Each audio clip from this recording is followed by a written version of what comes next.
जय जगन्नाथ दर्शक बंधु सकल दर्शक मानू आमर प्रणाम। आज अध्याय आरंभ करवा। सरी नहीं त्रेतयर लीला, सरी नहीं द्वापर लीला, यही कली काल हेब संपूर्ण। आम कहबार तात्पर्य यह जे समस्त को जना जे रावणर बध निमित्त नारायण श्रीराम अवतार नहीं।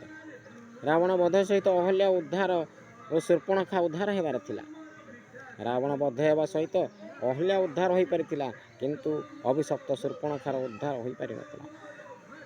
ताहा पुणी दैत्यगुरु शुक्राचार्य भूल जोगु शुक्राचार्य और शूर्पणखार मिलित कर्म जोगु किछि कार्य शेष करने को कलिजुग को विधाता रखिले। तेणु कलिजुगे नारायण श्रीराम अवतार को ओह्लाइबा को स्थिरीकृत होइतिला। तेणु कलिजुगर अवतार श्रीराम अवतार। द्वापर लीला को श्रीकृष्ण शेष करने को चेष्टा प्रयास करते, किंतु समय पूर्वर कलिर प्रवेश श्रीकृष्ण को कार्य को बंद करने को बाध्य करथिला। तेणु राम अवतार सहित श्रीकृष्ण को मिलन कर्म हेब। स्वयं महाप्रभु जगन्नाथ मर्त्यमंडल श्रीकृष्ण बेशरे अछंती। एठारे गोटे गुरुत्वपूर्ण कथा है जे जगन्नाथंकर गुरु अवतार हेब। श्रीराम अंगरे प्रभु जगन्नाथ करिवे लीला। तांकर गुरु अवतार विषय तांको आदेश न मिलवा पर्यंत आमे से ही रहस्य खोली पारिबु नाही। मायाधर निजर माया पुस्तक लिखाइले जे गुरु अवतार। तेणु यही समय समस्त गुरु आसन रे थिबा मनुष्य माने निजको जगन्नाथ बोली मनिले। से गुरु मानन को आमे जणाइबा को चाहूछु जे श्रीराम और श्रीकृष्ण हेउछंती निजे परम ब्रह्म और जगत गुरु। बामन होई चंद्र को हाथ बढ़ाइबा अनुचित।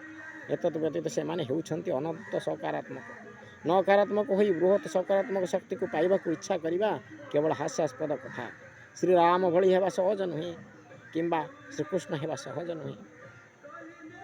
यही भली अपराध करने को रावण भी दिने भाभी पारि नथिला, कारण से भल भाव जानी जे यह असंभव।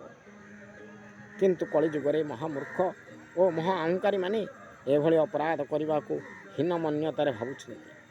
किछि लोके निज शरीर रे थिबा चिन्ह देखाई आज कहउछंती जे से माने कृष्ण, बलराम, हनुमान, परशुराम, विष्णु, महादेव इत्यादि इत्यादि।